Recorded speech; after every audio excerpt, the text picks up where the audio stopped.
What is this crazy market going to do to your world?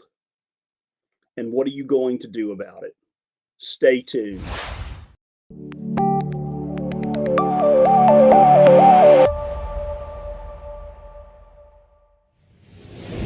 Well, good morning, everyone, and welcome to the monthly industry update from, you got it, from Eddie and I.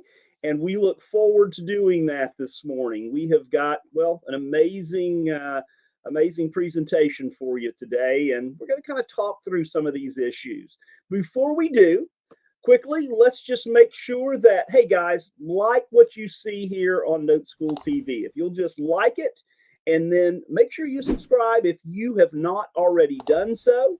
And then do us a favor, hit that bell notification so that you will be notified each week when we are getting ready to go live. So hit that bell notification, bing, hit it right now, and you will be in the loop. Also, if you want to hear more information about Note School and what we do, certainly just go to noteschool.com/TV. And share your comments, hit them in the comments queue on this. And hey, guys, we'll get back with you via whatever medium you would like for us to, right? So make sure, stay plugged in, and let's get this party started. So I'm going to, let's bring on our founder of Note School, Chief Visionary Officer, and all-around great guy, Mr. Eddie Speed. How you doing, Joe? Well, I'm good, Eddie. It's an interesting world out there, isn't it?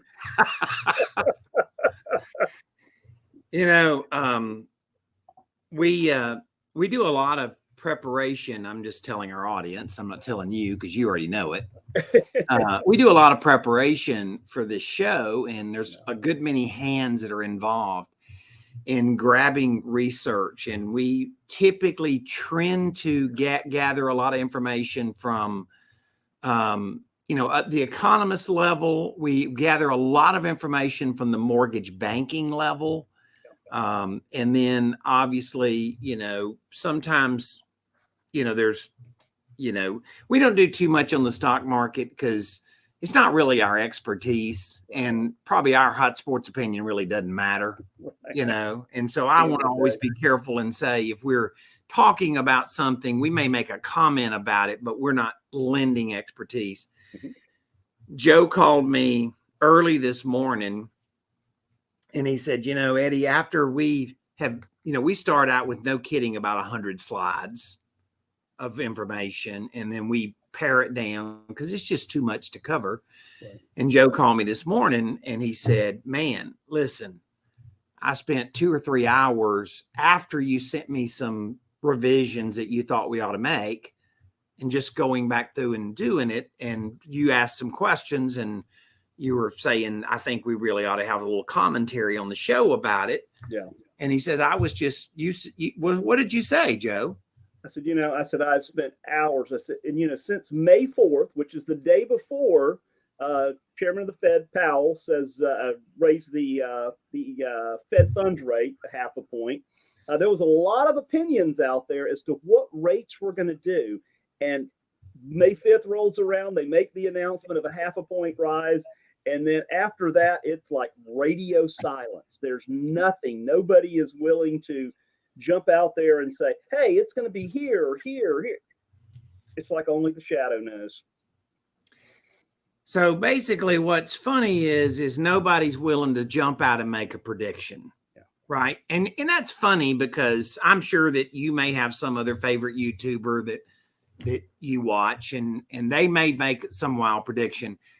I made a statement before we started the show today, and I said, I've been doing this 42 years, and if I knew exactly what I thought was going to happen, I'd go on and say it. Yeah. But here's what I want to do. I want us to leave here today, Joe, with giving them some information. Yeah. Here's what we know. Whether a market is on fire or whether a market is crashing, there's always a little bit of a crisis, sometimes a big crisis, right? And we know that we can make opportunity in that piece of the crisis. Right. That's right. We fix a void that the market has. So if we just read the headlines right now, it leaves us fairly confused. So we want to dig in a little bit to the headlines and some underlying story behind the headlines. And we're going to talk about some voids in the market and some opportunities that maybe probably most people don't know about. Right. Yep. Right. And because of that, we're leaving you better off. And obviously, this is what Note School we think does a really good job of. So let's look at some data, Joe, and let's talk about what we got. Let's do that. All right.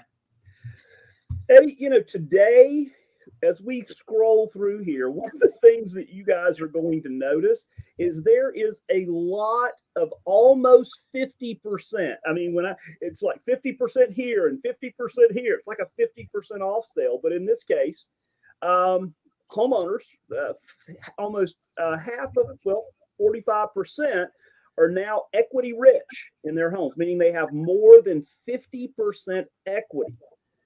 But Eddie, there is also another side to this, right? And underwater houses. I know this is crazy. I know it sounds crazy, but underwater houses are eking up again, up 3.5% in the last little bit. So it's just, you look at that and it's just strange, right? Yeah. We always try to relate whatever debacle happened last. And you got to remember, my first debacle in the industry was 1980, the day I entered the market. Yeah. Right. And then I saw 1986 in Texas. Right. And then I saw through the 90s and the 2000s and stuff. So we've lived through a lot of cycles, and none of those cycles were exactly the same as the problem the last time. Mm-hmm. Right. So we a lot of people relate to, 2008, people borrowed all this money and they didn't have equity. So our market can never be like a 2008. No, it probably won't be exactly like 2008. That doesn't mean that we haven't seen other recessions and other market conditions, particularly related to real estate, that have a set of circumstances. So this is a positive factor for sure. But this fact alone does not mean that real estate can't get bumped. Well, Eddie, and I look at this, and when I first looked at this, my thing was, because Re-fis, I mean, they just, going away. Call it annihilated. But a lot of lenders are going in there looking at these folks going, hey, let's give them a home equity line of credit and let's let them pull some of that cash out of there, right? Yeah. Well, Re-fis are the mortgage industry, the loan origination industry is in troubled times. We're not gloating that. We're just saying it is a fact. Yeah. And they're laying off hundreds of thousands of employees because, it's just simple math. They did about $4.5 trillion in volume last year and projected to do 2.8 trillion at the top side this year. Now that's a big cut and even a bigger cut next year. So once again, you can figure that there's a lot of effect. So by the way, Eddie, it just came out. They just revised that down to a little less than 2.7 million for this year and 2.125 for next year, down from 2.3. So there you go. So wait a minute. 4.5 trillion last year. Right. Next year, you're saying a tick over 2 trillion. Well, is that what you over, next year? Yes, that's right. That's right. Okay. 2.125. Okay. So some of you are unaware that is a trauma in the market. A crisis, never waste a crisis. Good saying, Eddie. Who said that? So the point being that the mortgage credit availability is, you pretty much can see it right here, guys. So we're right at this point. We tend to kind of stay at this point of about 125. Right. We're all over that, up and down. This is obviously this big drop right here that you see. This was a result of when the virus hit. And these are the people that can get a mortgage. We've said this before. Listen, it's not like we've never been below this. In this whole area right in here, we were below it. Mm-hmm. So it's not like we've never been this low. We're just saying the credit underwriting standard is way lower than what it was at the peak, which was up here. And most people think, well, the housing boom must mean it's easy to get credit. And that's just not true. This void right here is a gigantic opportunity for seller financing, right? It is the biggest window of opportunity that has been yielded to us since the virus. And so there's a lot of scenarios that Note School sees as an opportunity because of it. We're not gloating that people can't get a loan. We're not gloating that the traditional mortgage industry. Here's what we know to be a fact. If you look at my history over 42 years in this business, Joe's over 30. Joe, you and I have usually done really well filling a void conventional lending couldn't fill. Absolutely. Right? Okay, so that's, if you don't know the market data, you don't know where the void is. So that's why we're doing this. All right, so look at rising rates, and obviously with everybody knows this, you can feel it. Joe went back and grabbed this chart for me because I said, Joe, I think people just need to have a trend of where the market's gone since January. Right. And that paints a pretty good picture, Joe. And Eddie, that's 5 months there, right? I mean, that's not like it's 5 years. That's 5 months as to where we started this year and where we are now. And it's just, again, it's just piece after piece that adds up to this puzzle, right? So this is what Joe and I are laughing a little bit about, right? Is the market going to be this? Is the market going to do this? Is the market going to flatten out a little bit and maybe even go down and do this? Right? This is what Joe and I are kind of laughing about. Do you believe? I have a hot sports opinion on this, Eddie. Well, I'm not talking about it today. I'm sure you do. I'm sure you do. But a lot of our hot sports opinions are developed by experts giving a deep analysis of why they have a view that they have. Yeah. Right. And when we're lacking a whole industry that's really willing to take a swing at it, then it probably is just you and I, Joe, it's probably just a hot sports opinion too. Absolutely. And I want to be careful that we don't do that because I want people to feel confident that Joe, you and I probably tend to think we're going more for the blue. Yeah. Right. I think a lot of mortgage lenders are hoping for the green. And I think a lot of politicians are going for the red. Yeah. Right. Yep. They know it can't go down. Yeah. Right. They're just hoping it doesn't go up more because a lot of things are being affected. So there you go. But this is where rates are, and these colors in here and anything past here, this is just speculation, right? We see where the chart stops, and anything past that is just speculation. That's all it is. What we like doing, though, is being able to sit down with you guys and draw some data facts to the table, and then you get to really exercise your best entrepreneurial skill of saying, where's the hockey puck going? Right? Joe, let's talk about this. You know,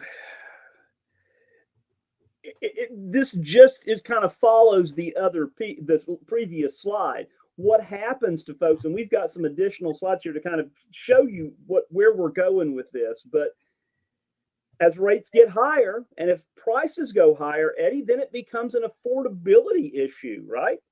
People. Yeah. And I think that's what most people in real estate that I'm talking to at the moment, that's what they're feeling. Yeah. Like they're, like I fully acknowledge what this says, but when I'm on the phone with people that make a living doing this every day, they're telling me that there's a stall factor. Yeah. And that may not be in your market, but I'm saying that I'm talking to a lot of people in a lot of markets. Let me just flat say this. I don't know anybody that's making a living in real estate that's phone was ringing like it was in January. No. Right? So understand it's a variable. Now you can gauge it. You can determine if that's your market, your situation. If there's a void in the market, is that an opportunity? Absolutely. If it's just trees are going to grow to the sky, then okay. Yeah.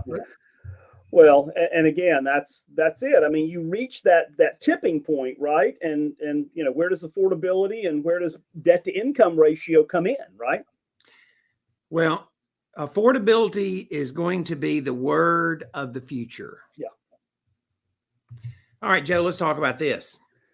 So this was a study that was done by CoreLogic, and they're talking about over the next 12 months, what is the opinion of where prices are going to go. And you have the normal in the gray, let's call it, the overvalued, a lot of red there are the overvalued markets. And then the undervalued markets are in the green there. And there are very, very few, pieces of green on that map of the United States there. So Zillow says, 14.9% over the next 12 months. And, Zillow's they're doing a good job with their analytics right now. CoreLogic, who was the sponsor of this report, says about 5%. And the Mortgage Bankers Association, the MBA, say 4.8%. Again, it's going to be somewhere between that bottom one and that top one, Eddie. There's a conflicting view here, though, Joe. Yeah. And you and I have some slides coming. Yes, we do. There's a conflicting view of this. Yep. Right. Once again, they're taking the position and like every one of them would tell you that the chill on the market due to rising rates and affordability, that could affect their projections. Yep. All right. Accelerating rates could lead to other issues, Joe. Yeah. Well, this is the ATR, the ability to repay. This goes back to the SAFE Act, right? The SAFE Act, all of those pages that are in that the SAFE Act, that the Dodd-Frank thing, talk about, really it comes down to ability to repay. The borrower must have the ability to repay, and you must prove it. And QM is qualified mortgages. Yeah. And so the qualified mortgage piece of that are the guys that, they're getting the best rate, the guys and the gals, right? The people that are getting the best rates because they have the best credit. They have 19-20% to put down, and their debt to income ratio fits in that 23 to 35% category on the top end. So yeah. It's the obvious. Real estate values go up, so people are having to pay more for the same house. All of a sudden rates go up. They're having to pay a bigger payment for the same mortgage. And so that's two things going in the same direction. And that's what the concern is, right? Look at here, Joe. This is a great chart. Yeah. Yeah. We know what that one peak in there was between 05 and 08 there, or 07. That was what did we call that, Eddie? We call that the crash in slow motion. We've affectionately called that, right? No doubt about it. Now we're back to this, right? The mortgage payment to income. And that really needs to be about 23%. 23% is what most lenders are looking at. And now look at that. That's 30. And that's just saying 23% of your monthly gross income.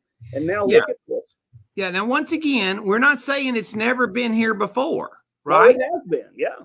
But look at when it was that. Right. So once again, when you hear these old timers like us say this feels like some other markets we've seen, and look at that increase. And we don't see anywhere on the chart that increase anywhere near the hockey stick up that we see at the moment. So when you hear old timers in the business saying this thing feels like, this market looks like, once again, they're not, it's not that they're unaware of inventory and a lack of inventory of listings. That supply and demand factor could have other dimensions to it. Okay. And you'll remember we talked about this back, years ago. It's like a wave, a wave just can't keep getting, higher and higher. At some point, it just can't support. Physics say it can't support itself, and then it's got to come down. And again, we're just saying the way it feels.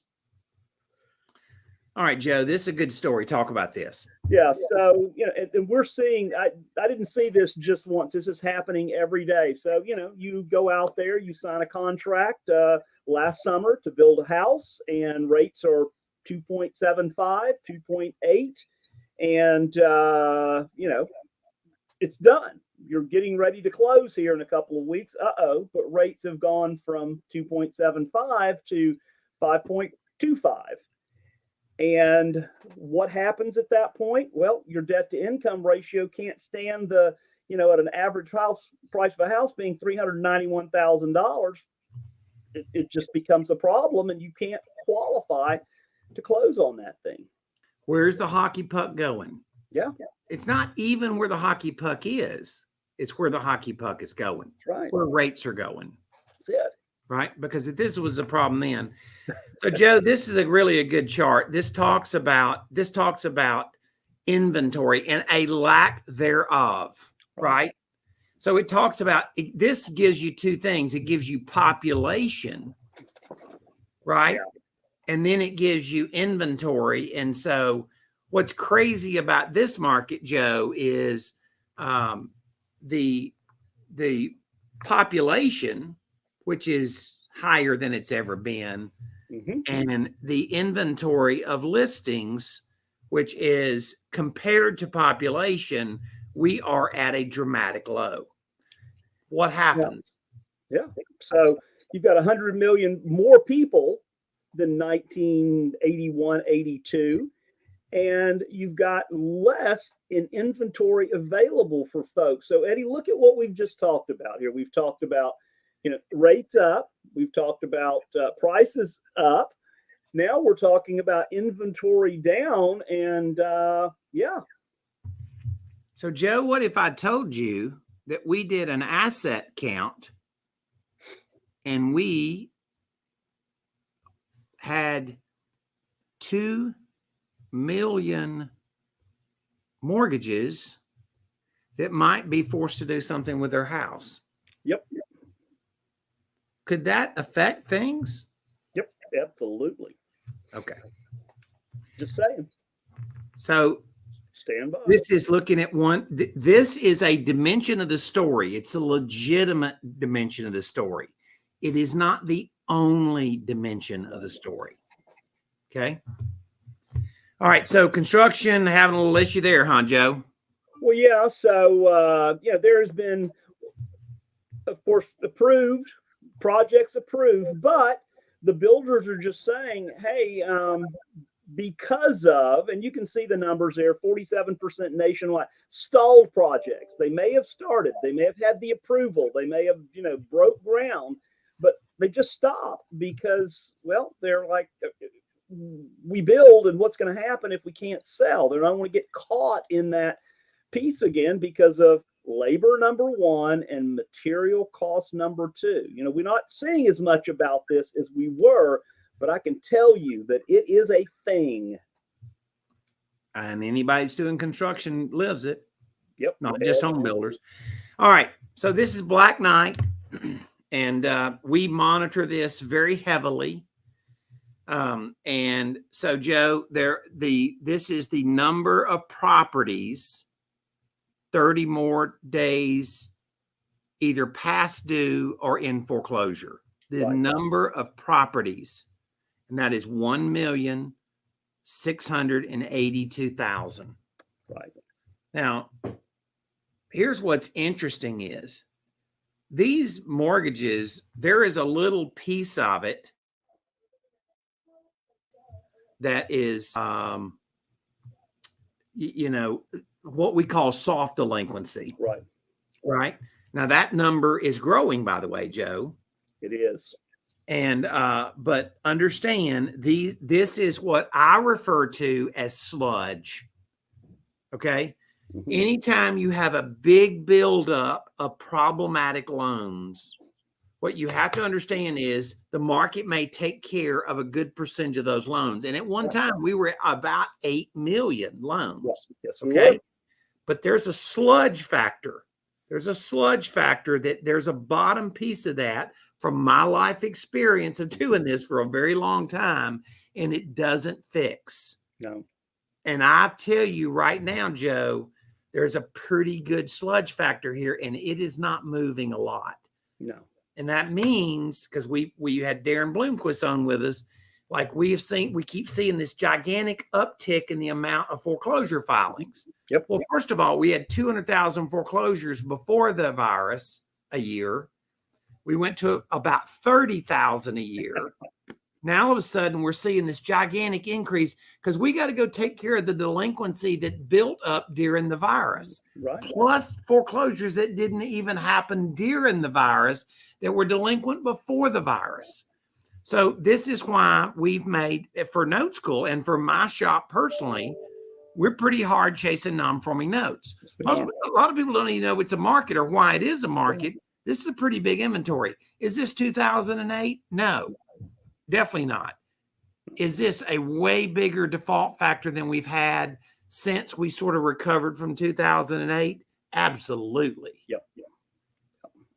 Yeah. And so now we're seeing what, Joe? We're seeing loans sell and get moved in the market. And by the way, these little loan trades, 3,300 loans and 120 loans, this is a drop in the bucket to 1.68 million loans. Yeah. Okay. It's like one raindrop or one snowflake. It's an English pea dropping in the ocean. There you go. That's a good analogy, Eddie. All right. Now here's another factor. And these are loans that are in forbearance. So CFPB says that we have 330,000 borrowers left in forbearance, still delinquent. So, Joe, I think you can add that to 1.68 million loans. And we are just right. The math is just right at about 2 million loans. Well, you know, and Eddie, the thing of it is that they're not leaving. A lot of these, most of these aren't leaving. They're leaving forbearance or they're falling out because the forbearance period has expired, right? You had 12 or 18 months, depending on when you filed. And, you know, there's more to that story right there than we really know. So the bottom line is this is what's under the iceberg. We can see the iceberg on top. This is what's under the iceberg. These are variables. Mm-hmm. For us, it means inventory of non-performing notes. For you, you can decide what that means. Right. I know for us what it means. Yeah. Right. And I know what we're pursuing and acting on. Yeah. But it is a variable in the market. And Joe, this is pretty interesting here. Okay. Now this could be, Joe, just a disgruntled former employee. Yep. Okay. So the FHFA chief sees insolvency for one of the GSE entities. Okay. So this came out in a mortgage banking trade publication. It's probably not been printed in the major news publications. It just came out a couple of days ago. Yep. He is calling for his words. He is calling for another 2008, which seems dramatic. And he is basically saying that at that point that Fannie Mae is going to have solvency problems. Yes. Okay. Now, we'll see. That's a claim. That's a claim that he made. And once again, we'll see. Now, this is the guy that was Calabria. dismissed from this position by Biden. Yeah. So once again, we'll have more on this to come, but it is something that for somebody like us to look over the edge and say, there's a little bit of something I'd pay attention to there, just to not be totally surprised. Well, and he's not just pulling this out of thin air, Eddie. He's saying you go back and you look at the stress tests, which that's what happens, right? They run these models of the portfolio, and they go, ooh, that doesn't flesh out there very well at the end of the day. Yeah. Rising rates could be a factor. Rising rates. And this thing right here. So we're all looking at inflation, and Joe, there's these things are so dialed in, and there's no way they could manipulate numbers. No.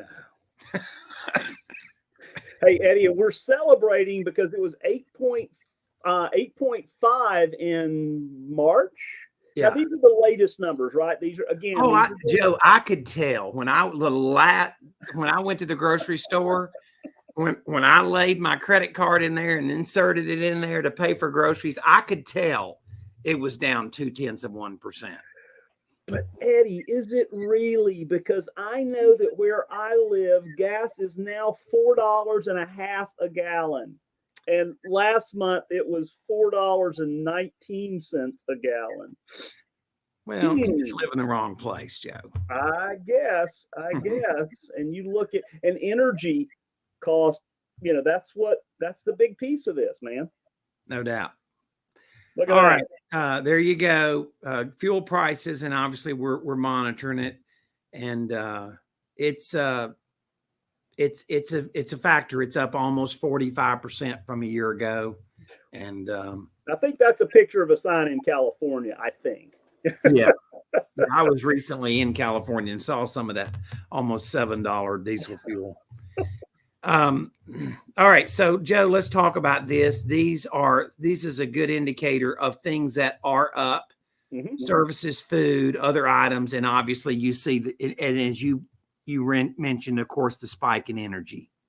Yeah. Well, I mean, and everybody sees this every day. They go to the gas station, they go to the grocery store, they go to Walmart, they go wherever they, whatever they do, you're going to feel this. Yeah. There's no doubt we are definitely feeling it. And, it's a conversation. Joe, I'm going to make a statement to you. Okay. And it's going to be without an absolute prediction of what percentage rates go to or exactly the timing of all of this. That's right. Okay. This trend is hard to turn around unless there becomes a lot of variables, actions that are taken. Right. When I started in this industry in 1980, we had runaway inflation, right? Which drove essentially to runaway rates. And let's call them runaway rates. We're not calling for 20% interest rates again. But I can tell you this, that everything that I've ever learned in 40-something years of being in this industry is that creative financing solves problems conventional financing can't solve in inordinate rate markets or in inordinate credit markets, right? And so we are seeing this as not great for the country, but somebody that's fully aware that the opportunities around this become a niche in the market that we can fill. And so we just want to be clear about this. This glass can be half full or this glass can be half empty. It just depends on your perspective and your field of vision of knowing what you can do. We are saying it's probably not going to be the same. Right. Well, I'd rather know it and not have to act on it than to not know it and just not know it, right? I would rather know it and act on it. Yeah. Right. And I feel like that's, where the market is. So, Joe, subprime accounts that are experiencing delinquency, where are we at? Well, you've got three categories there. You got the dark blue, the medium blue, and the light blue. And the dark blue is auto loans and leases, credit cards, personal loans, and lines of credit. And I don't know about you, Eddie, but every day I get 3 or 4 new credit card things in the mail wanting me to get another credit card. But so if you'll look, March 2021, that stimulus money was coming out. People were really, the surprising part of this article was that everybody thought, well, they'll just go out and buy, do something crazy with it. But a lot of people paid down some debt. So you see 2021 there, but it's steadily inching up. Yeah, I mean, the reality is our good market is not reversing. I mean, we can figure, Joe, in here when everybody was like starting to lose their job. Right. And we can figure here after a year in when everybody worked at a restaurant or a bar or a hotel didn't have a job. Right. Or serve a lot of service oriented companies. Yeah. Now all of a sudden we're here and like everybody ought to have a job. Yeah. Right. I mean, every entrepreneur I know that's trying to hire people is struggling finding people. Yeah. And we're not seeing the trend is not going in the direction that it should. It's not going south. It's easing north. And so understand, I think this is just a good perspective. This isn't exactly the mortgage industry, but it relates to people that all have other expenses in their life other than just a mortgage payment. So, Joe, I'm going to say this. It is an interesting market. I think there are some big opportunities in the market. I will tell you, Joe, and I'll tell the audience that that my runway, what I see on the runway of people in the market today, it is not a negative, but it is knowing how to pull some right levers in changing market conditions. We're not wanting bad for the market, but if there's things that are bad happen in the market, the decisions we make, is the path of our future. Not everybody in the population is not going to all pick the right path. That's right.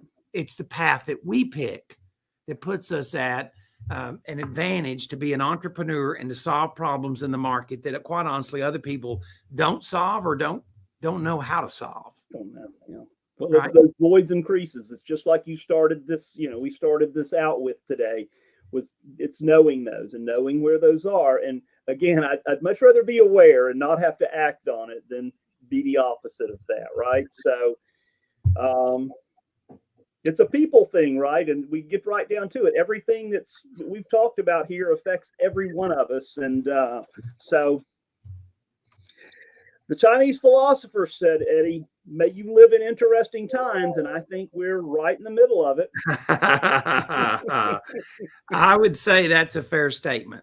Joe, you did a good job. Thanks to all my team that helped pull this together. It's a lot more of an effort to get it down to this little narrow thing. I hope this picture today was helpful to you guys. I know we run typically a little long, but we had a lot of stuff and we just needed to talk through these slides, and we tried to paint as good a picture as we can in as quick a time as we could, but it just took a little bit of time. So thank you guys for hanging out with us. Note School is going to continue to do it. Joe, I'm going to let you leave it with them and how they can do business with Note School if they'd like to. Very good. So guys, again, thank you so much for being with us today. This is you guys have vote. We see how you watch and your habits and trends, and you love this time of the month there. So thanks so much for letting us know that makes us understand that we are doing and we are bringing you some valuable content. To find out more information about Note School, simply go to noteschool.com/TV. Again, noteschool.com/TV. We would love to talk to you. We'd love to talk to you about coming to one of our one-day classes and how we can help you, right? How we can help you move on in your note training, know more about your real estate business. So, we look forward to hearing from you. And hey, guys, we've got a holiday weekend coming up here, Memorial Day. So you guys have a great and safe Memorial Day holiday, and we will see you on the other side. Thanks so much.